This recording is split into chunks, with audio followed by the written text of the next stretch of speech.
بسم اللہ الرحمن الرحیم۔ السلام علیکم ویورز، میں ہوں ہربلسٹ ishaq فرخ۔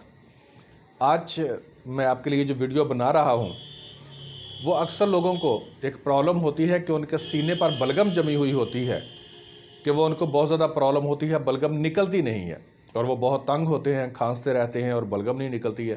اس کے لیے انتہائی آسان چیزیں تو بتا رہا ہوں اور بہت ہی سستی چیزیں ہیں، چند روپوں میں آپ کا یہ نسخہ بن جائے گا اور انشاءاللہ تعالی عزیز اس کے ساتھ بہت فائدہ ہوگا۔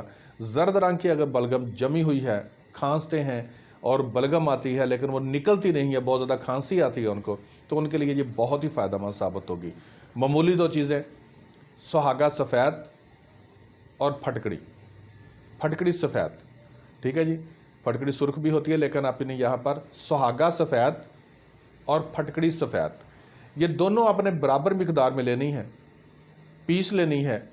عمر کے مطابق اس کی ڈوز دینی ہے کہ اگر عمر جوان ہے بندہ تو اس کو 500 mg کا کیپسول جو ہے وہ صبح دوپہر شام دے دیں۔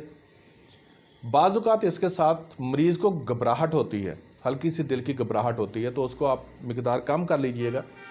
اگر کوئی بچہ ہے تو اس کو آپ نے شہد کے اندر ڈال کر اس کو مکس کر کے وہ چٹائیں، سینہ صاف ہو جائے گا انشاءاللہ۔ یہ بہت ہی زبردست ہے ان بہن بھائیوں کے لیے جن کے سینے پر بلغم جمی ہوتی ہے اور اکھڑتی نہیں ہے۔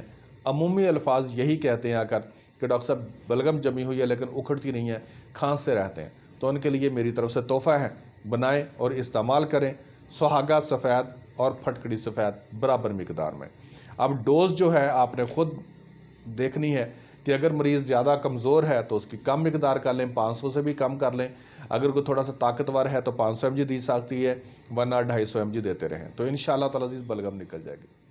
تھینک یو سو مچ، اللہ حافظ۔